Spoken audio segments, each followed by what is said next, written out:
je suis Mathilde de Budit, l'application qui te permet de gagner de l'argent en faisant ton shopping. Aujourd'hui, je vais te parler de 3 choses à faire avant d'aller faire tes courses pour éviter de dépenser plus qu'il ne faut. La première chose qui semble évidente, c'est de faire ta liste de courses. Quand je vais faire mes courses, je veux savoir ce qu'il me reste ou pas à la maison. J'ai même mieux à te conseiller. Fais ta liste de courses sur ton téléphone. Dès qu'il te manque quelque chose, tu l'écris. Ton téléphone, tu l'as toujours sur toi. Quand tu iras faire tes courses, tu auras ta liste de courses mise à jour. Par exemple, sur iPhone, tu peux créer une liste de courses sur l'application Rappel. Mieux, tu peux partager cette liste de courses avec les personnes avec qui tu vis, tes colocs, ton conjoint, ta conjointe. Ta liste de courses est toujours mise à jour. Ton téléphone, tu l'as toujours sur toi. Toutes les personnes qui vivent avec toi peuvent la compléter.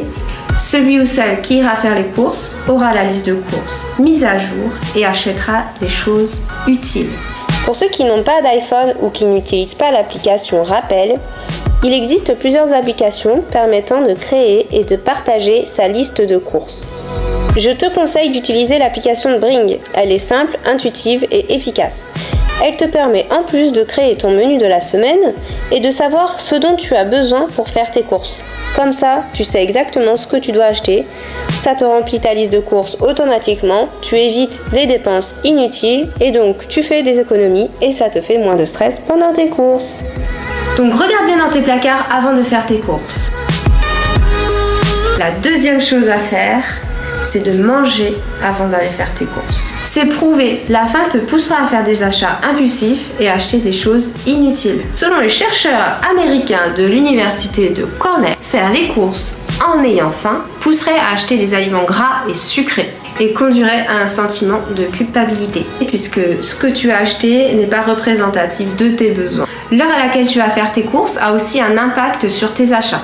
Aller faire les courses alors que tu es fatigué, que tu auras passé toute la journée au travail, te poussera à prendre des aliments refuges. Je récapitule. Lorsque tu vas faire tes courses, mange avant et sois bien reposé. Troisième conseil, c'est d'avoir toujours des sacs à proximité. Parce que oui, on oublie très souvent ces sacs cabas. Donc, tu en rachètes.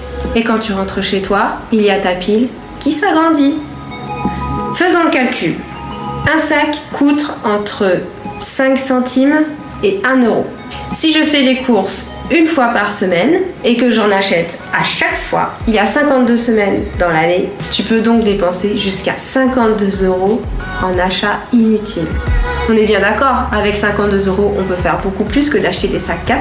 Ce que je te propose, c'est, si tu as une voiture, tu vas chercher dans ta pile de sacs et tu en mets quelques-uns tout de suite dans ta voiture. Il faut toujours en avoir à disposition, soit dans ta voiture si tu en as une, soit dans ton sac à main ou ton sac à dos. Tu vas me dire, oui mais c'est pas pratique, ça rentre pas dans mon sac à main. Chez Yves Rocher, tu achètes des petits sacs réutilisables, ils sont en tissu et tu peux les plier en tout petit. Ça rentre dans tous les sacs à main. Dis-moi ce que tu en penses dans les commentaires, partage-nous tes conseils pour économiser de l'argent, abonne-toi à la page pour avoir plus de conseils pour faire des économies et télécharge Budit, l'application qui te permet de gagner de l'argent quand tu vas dans les magasins. C'était Mathilde de Budit, à bientôt!